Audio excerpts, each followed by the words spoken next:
everybody out there in YouTube land. It's, what did I title this thing? Menopause, Mayhem, and Misdemeanors? I don't think that was it.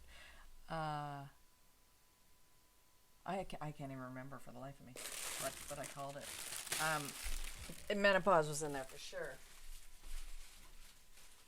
So, I'm having a good day today.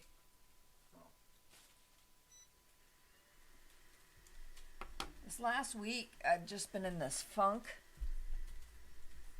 where I just couldn't get anything done. I scrambling, like this whole being self-employed for a person like myself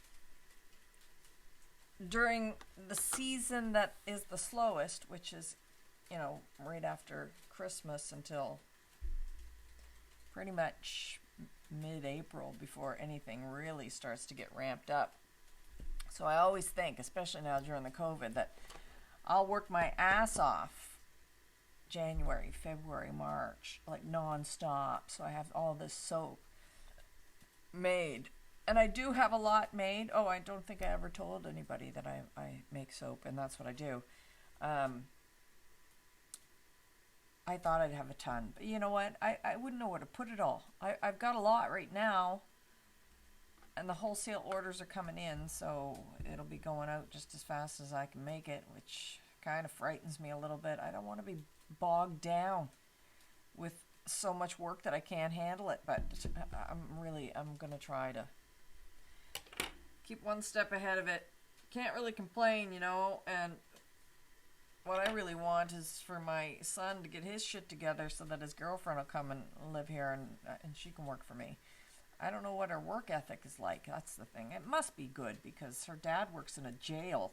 Can you imagine? Her dad works in a jail as a teacher, and her mom is a kindergarten teacher.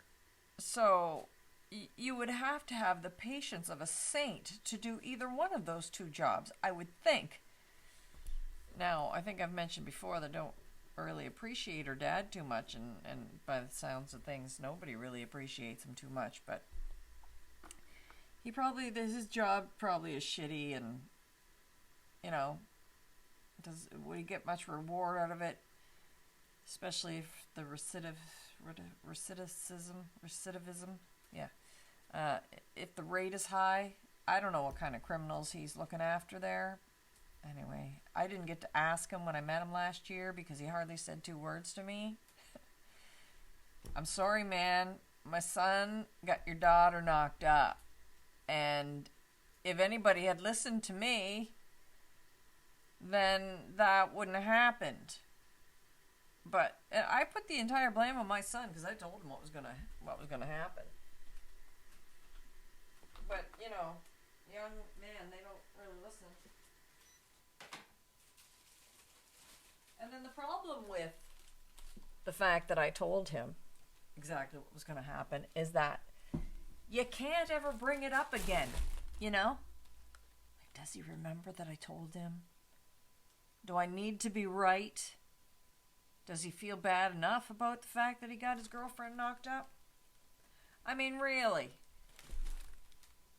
A plus B equals C every fucking time. So A is penis, B is vagina. When those two things get together, C, a baby. So easily.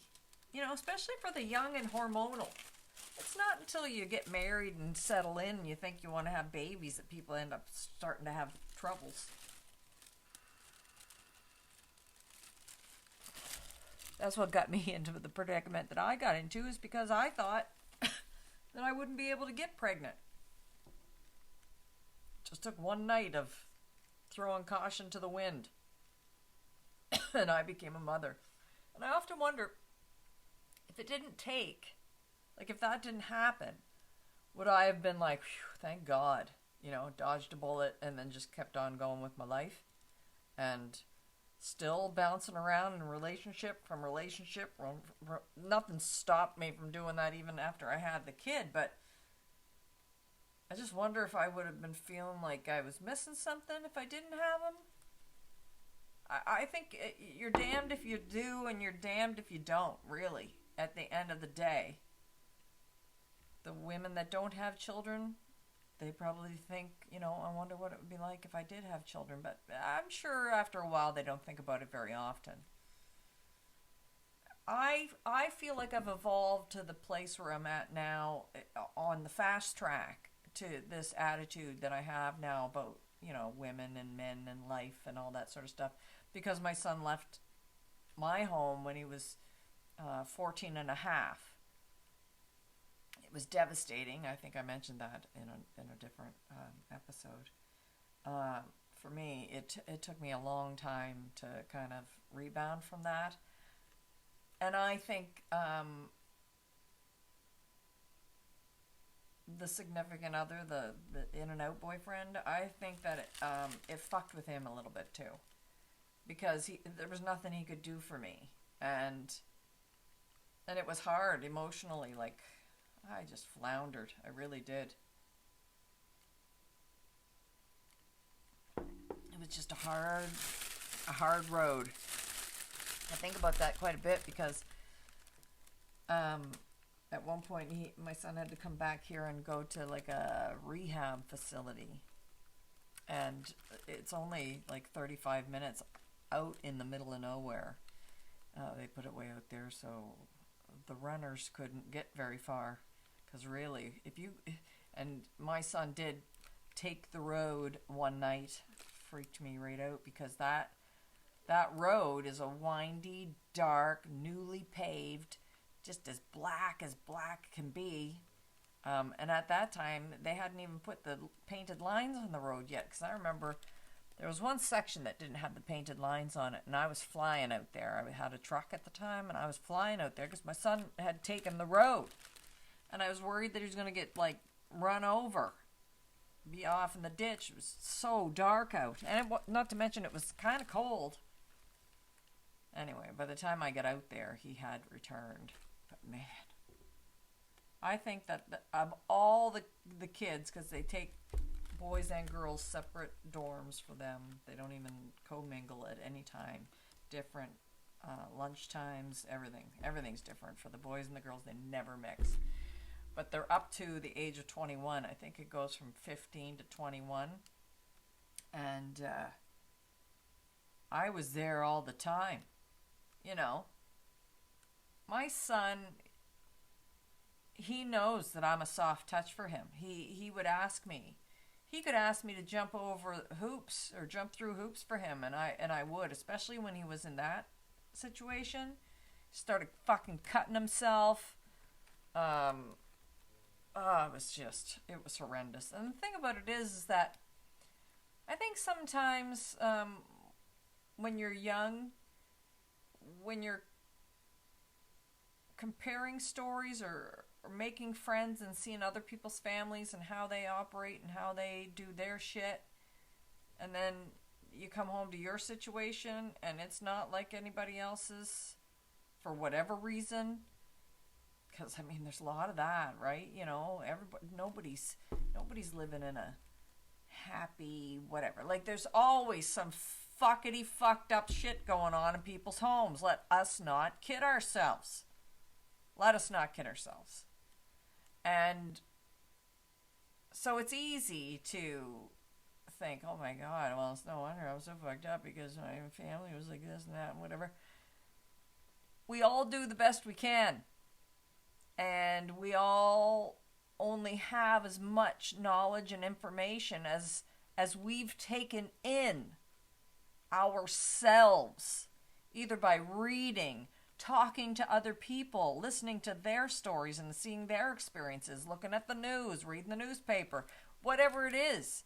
I happen to be one of those people that I can talk to anybody. And it doesn't bother me. Some people call it prying. Oh, I don't like when people pry. Really? I'll tell you what.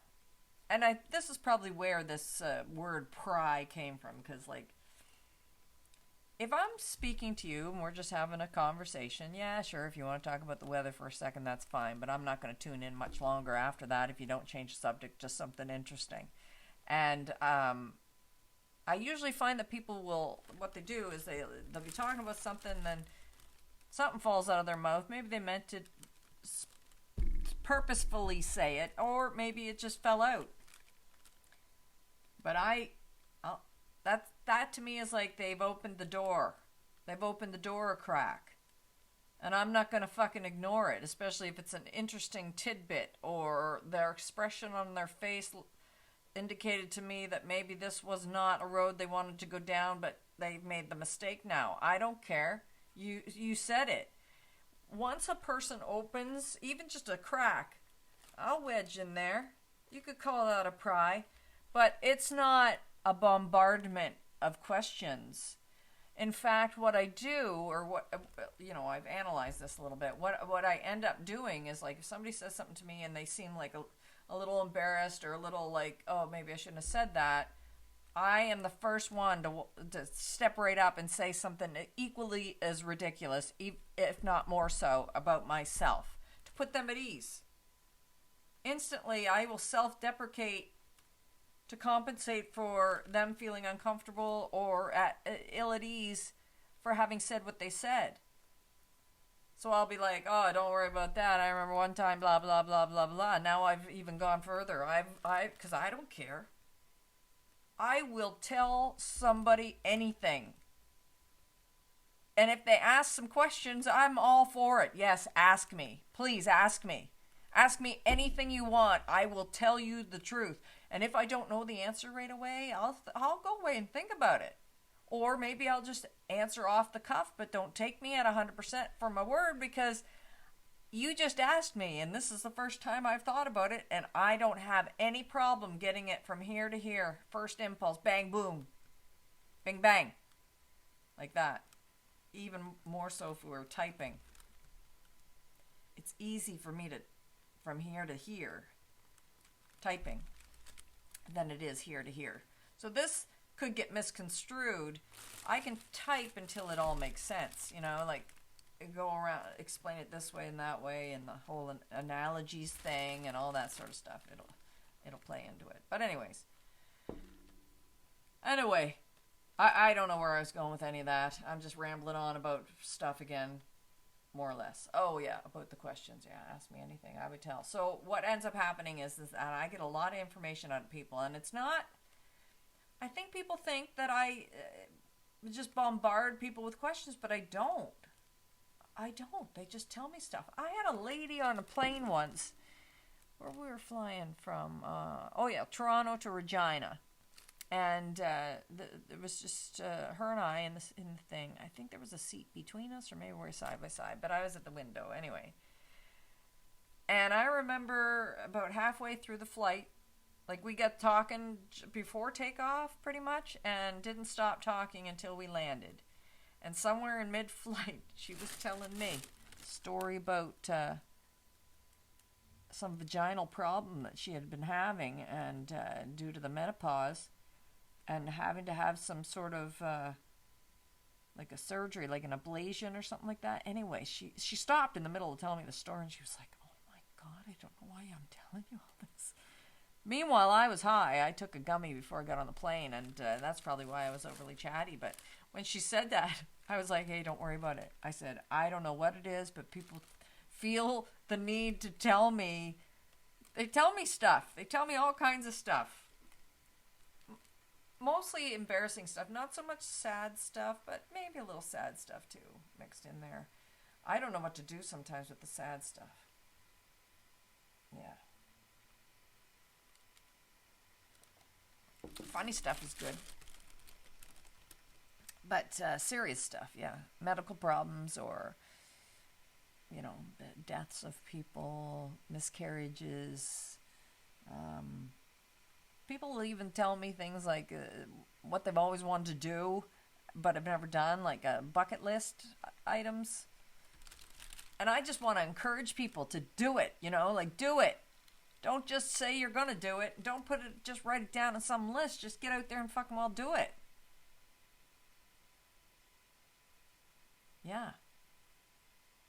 I don't know if I'm ever going to get to do the one thing that I'd really wanted to do. I wanted to do a trapeze. I wanted to go and swing, with the net underneath and do the exchange.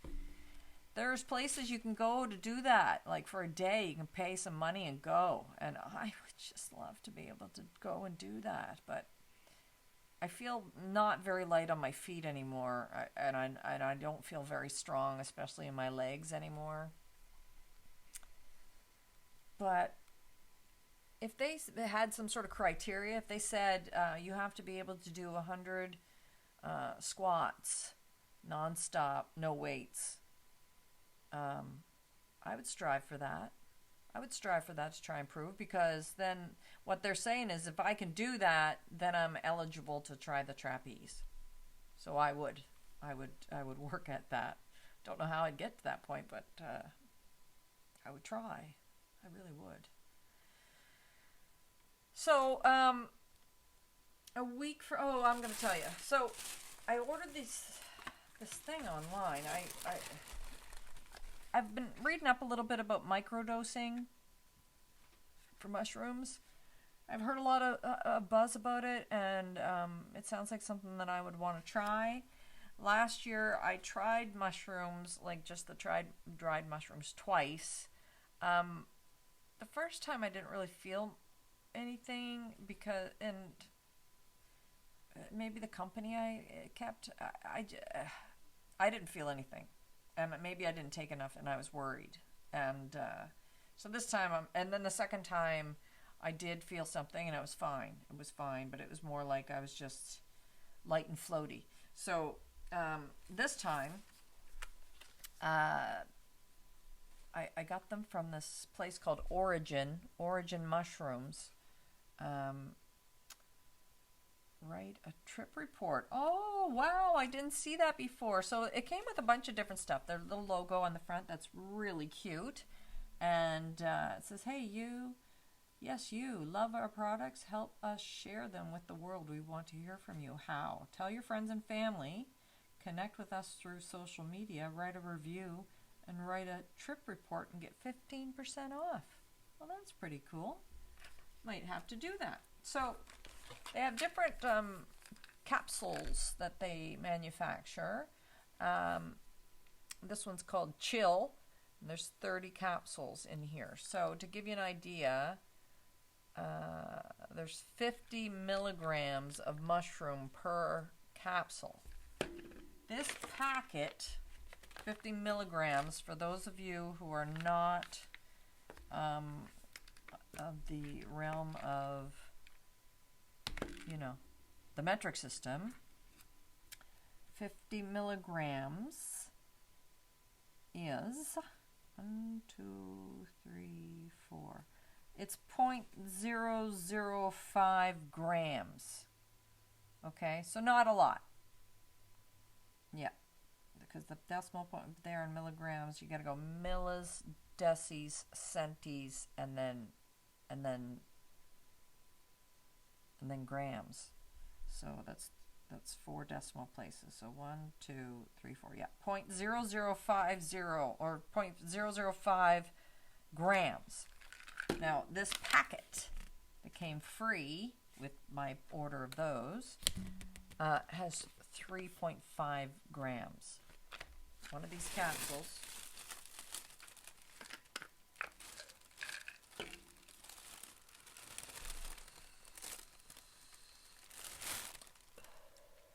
has 0.005 grams.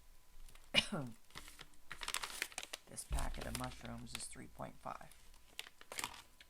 Also in each capsule is CBD distillate, and this other one that I didn't look up, reishi, which could be another mushroom. Whatever it is, there's 200. So each, CBD isolate, there's 10 milligrams of that in here, in each capsule, and 50 milligrams, that's another way of saying 0.005 grams, is 50 milligrams, and then the reishi, 250 milligrams. I'm going to look that up. Look that up right now. See what the heck that is. R-E... How does it? R-E-I... Reishi. Oh, it is a mushroom. 6 benefits, plus side effects and dosage.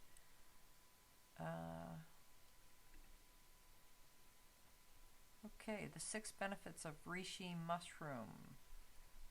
Accept that. Let's see what they are.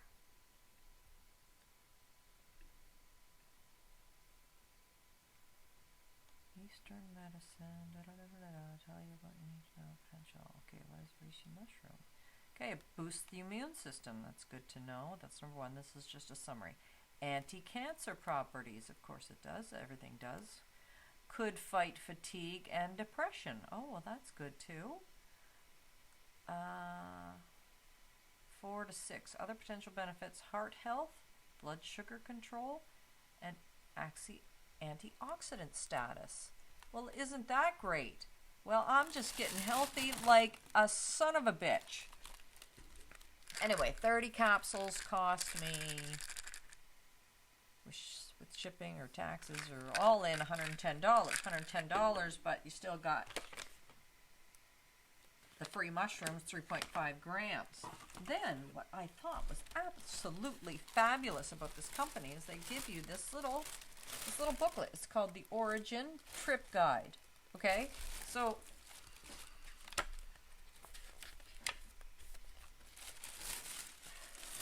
I don't know where I put my little earpluggy thing that I used to stop this thing up so I don't have to hang on to it. Anyway, so inside here, it's how to use your kit, your Origin Trip Kit. So the Trip Kit itself is quite fascinating. Now, I remember from the time I did the mushrooms the last year, they taste like shit. And so this company includes, as if there's, like, that's enough for 2 people to do a trip. So they give you these little chocolates in case you want to mask the taste of the mushrooms with the chocolate. You can do that. Then if you don't want to eat the mushrooms just with the chocolate or whatever, you can grind them up in your coffee grinder or something similar and put them in the tea bags, and you can steep some tea. Make it tea that you can drink. They say it's a better way of getting it into your system, according to the Trip Guide. And you can eat the mushrooms afterwards if you so desire. They also say in the Trip Guide that sometimes mushrooms can give you a little bit of a upset belly. So, of course, there's these all-natural ginger chews, chewy ginger candies to calm your belly. And that's not all. Say you're all spinning out of control because you're on the shrooms and you've never been on the shrooms before. Maybe you're taking a little bit of a bad trip and you need to calm yourself down. Well, they give you 2 packets of chamomile tea. That's just going to chill you right the fuck out, right? And then after that, say, I don't know, it says in the Trip Guide, I can't remember, but to replenish after your trip is done or towards the end of your trip, to replenish your electrolytes and kind of, because it can wipe you out a little bit, I've been told. They give you 2 packets of this vitamin C, 1,000 milligrams of vitamin C, tangerine flavored fizzy drink mix. They've got it all like figured out. So then in this little guide, they list all the things that I just told you about, that's included. Things that you should do before your trip. So one is set an intention for your trip. Now, I've watched some shows about, going on mushrooms and stuff, and your intention should be like, maybe you want the answer to, should you move in with your boyfriend, or, I don't know, some other big meaningful sort of thing that you want to settle in yourselves, or a spiritual thing. So it's like an intention. You can also say, I just want to relax. I don't want to have any contact with the outside world. I just want to meditate over some stuff. Then it says, spend as much time as you can before your trip to relax and clear your mind through meditation, yoga, or taking a walk in nature. Now, my friend's going to do this with me. We've decided we're going to do it on Monday. Now, we're calling it Mushroom Monday. Of course we're calling it Mushroom Monday. What other fucking thing? Magic Mushroom Monday. Monday Magic Mushroom. Mushroom Monday Madness. No, I don't know. I like alliteration. It's the best. So, still trying to figure out what I called this video, vid pod, whatever the fuck it's called. I don't know. Anyway, eat a light, healthy meal at least 3 to 4 hours before consuming your mushrooms. Good idea. That way you're kind of processing, digesting before you take your mushrooms. Take your trip in a familiar place that is clean, comfortable, has washroom access, and a cozy place to sit or lie down with plenty of blankets. That sounds lovely. Who wouldn't want to do that? Taking your trip with a small group of friends or asking someone who is sober to be with you can be great if you're feeling nervous about being alone. I don't think we're going to have that. It's just going to be her and I. She better not fucking leave me alone either. I bet she will. She can't. She won't. Kick her right in the tuckus.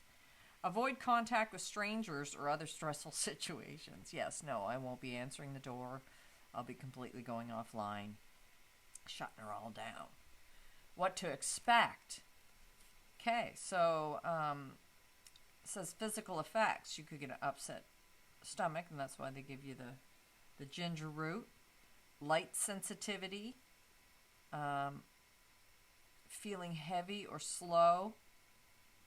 Elevated heart rate. Yawning. Feeling hotter or colder than usual. I know if I'm really high, like if I eat some of my banana bread, my magic banana bread, I feel cold. I instantly start gearing up. Mental and emotional effects. Things around you feel and look different, but you can't quite explain why. Interesting. Hallucinations of patterns, textures, objects melting or breathing. I've seen that before on I took some... too big of a dose of this THC toffee. Had a huge dose, and I melted into my mattress when I sat on my bed. Like I just wanted to go to bed and put my head under the covers because I was freaking out. And when I sat on the mattress, it seemed like it was going down forever. And then I was hanging on to it as it was sinking. And then I was looking at the wall, and the wall was rippling a little bit, like waves. Oh, I didn't like it. I didn't like it because I didn't know what was happening. I did survive. Okay, so intensified emotions, both positive and negative. I'd just rather steer clear of the negative. I have enough negative emotions, in my everyday that I'd really rather not be having a negative emotional trip. I don't want to be ranting and carrying on like an idiot. A sense of clarity or gaining new perspective on life. Now that's something I'm interested in because I just feel like lately, with all that goes on in the world and stuff, I'm feeling bogged down. I feel right now that my role, like if I can successfully do this next thing that I'm going to say, I will feel like I've accomplished something and will go to my grave happy, if I could say that. I'm going to eat this chocolate, by the way. Fuck it. I'm making tea out of the mushrooms, so. So this thing that I want to succeed at is teaching my son, because he's going to be here a week from today. A week and a few hours from now. I want to teach him that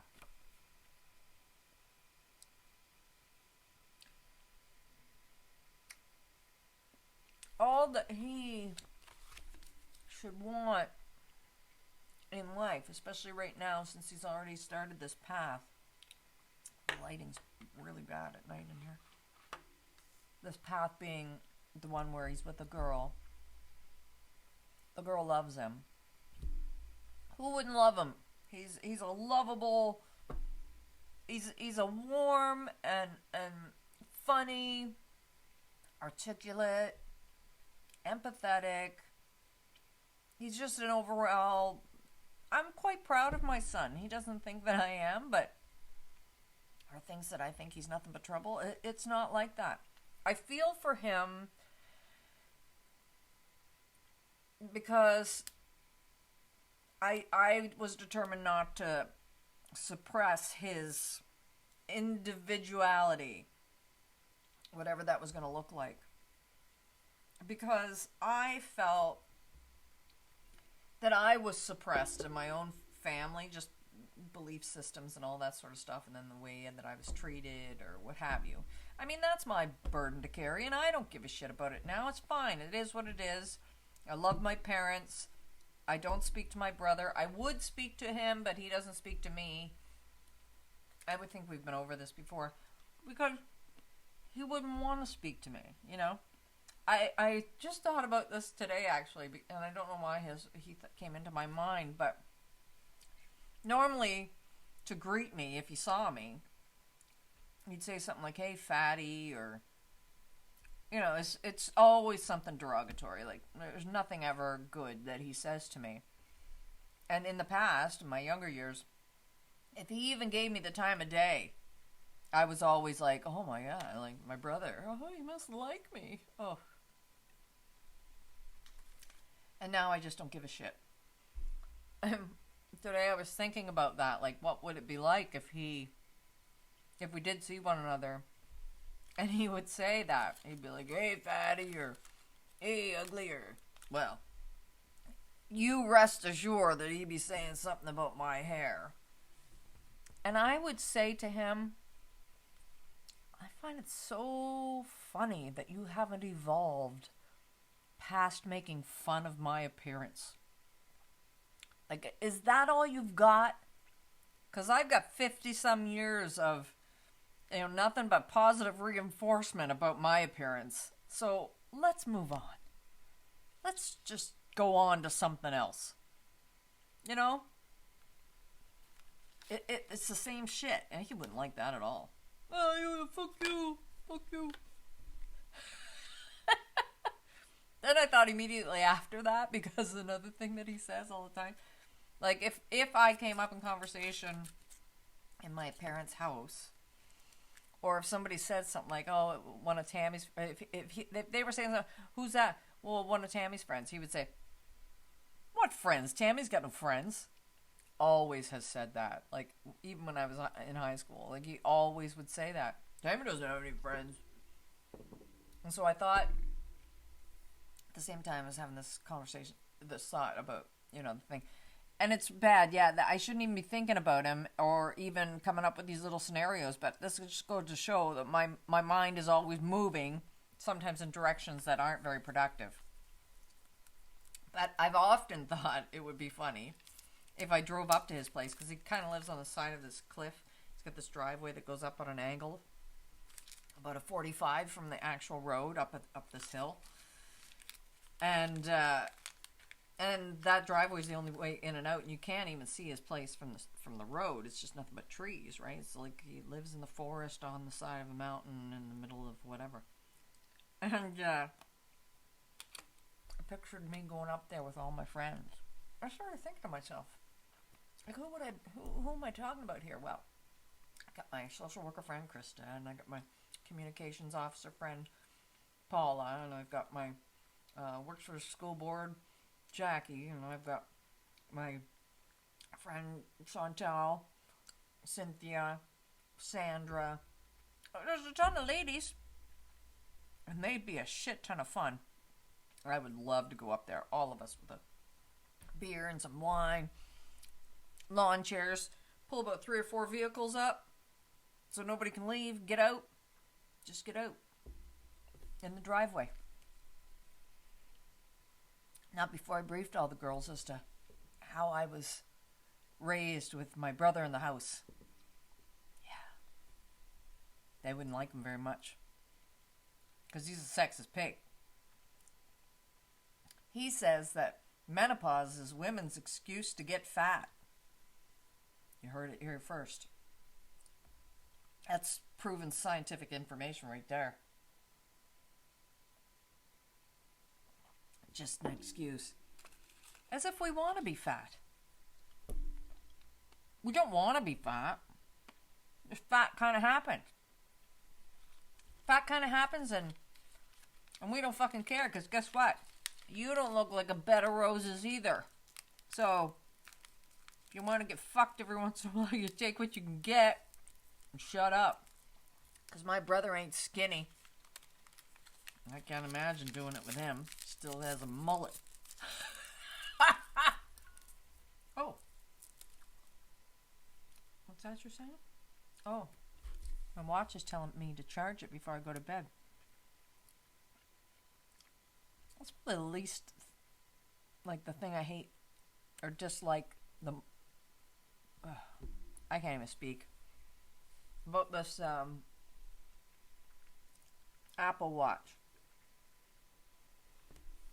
It needs to be charged too often. I need to have myself set up with a charging station, an actual proper thing. Anyway, back to what I wanted to do.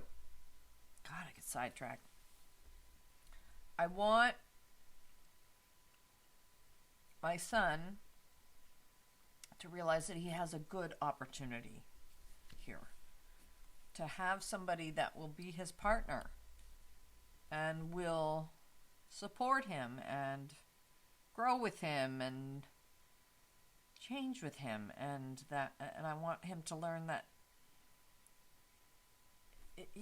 just it's better to, especially in our society, especially in this day and age, it's better to partner up. It's better to have a group, not a couple, not just two people going on through life together, but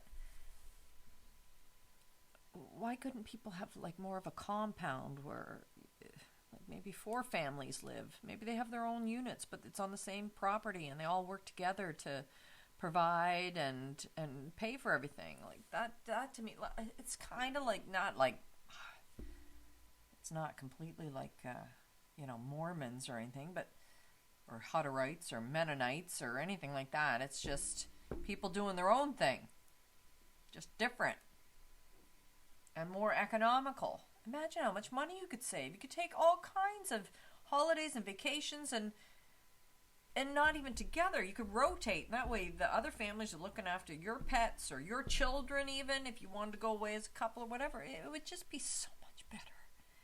And why people don't do that now? Everybody has to have one of everything. Like I told you before, I live in a big house here, but this is on purpose. It's set up for more people, and there is more people coming. My son's coming, and if he's gonna, do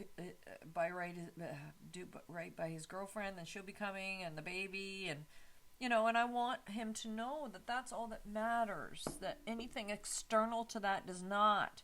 As long as you make enough money to pay the bills, you don't have to really be on your own in this day and age, because thankfully for me and his father's generation, we're probably at the tail end of people that actually know what to do, how to work hard to make money, right?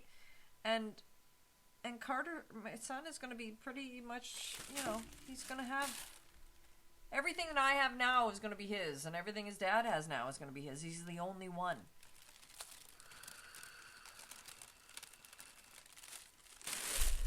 And if his thoughts are, well, I want to make money and have things that my parents didn't have and blah, blah, blah. No.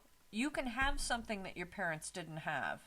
You can have a relationship with another human being who loves you and supports you and has given you a child and live happily ever after. You can try that. Like, you're already there. So why not give it all you got? The chances that you're going to be a rock star, slim to none. Rap star, maybe you'll write a book of poetry that'll get published. I don't know. Nobody does. But one thing's for certain is if that's the journey that you're going to take, you don't want to do it alone. And partying it up isn't what life is. You can do some things. and say, I raised a child that did this, this, and this, or I raised a child that knows how to grow her own food at the age of 10. You know, has more interest in the local bird species than who's up and coming next child star. Like, who gives a shit about that stuff? Like, let's look at nature outside, what's in our own backyard. Let's learn some things. Let's know what a turnip looks like. That's what I want. To have my son be just good. I don't think he's good right now, though, because I'm just looking and he hasn't answered a text message I sent him today or nothing. Just makes me so irritated. Anyway, I think I'm just gonna end here because I'm getting tired. I ate that chocolate. Now I'm gonna lay on the couch.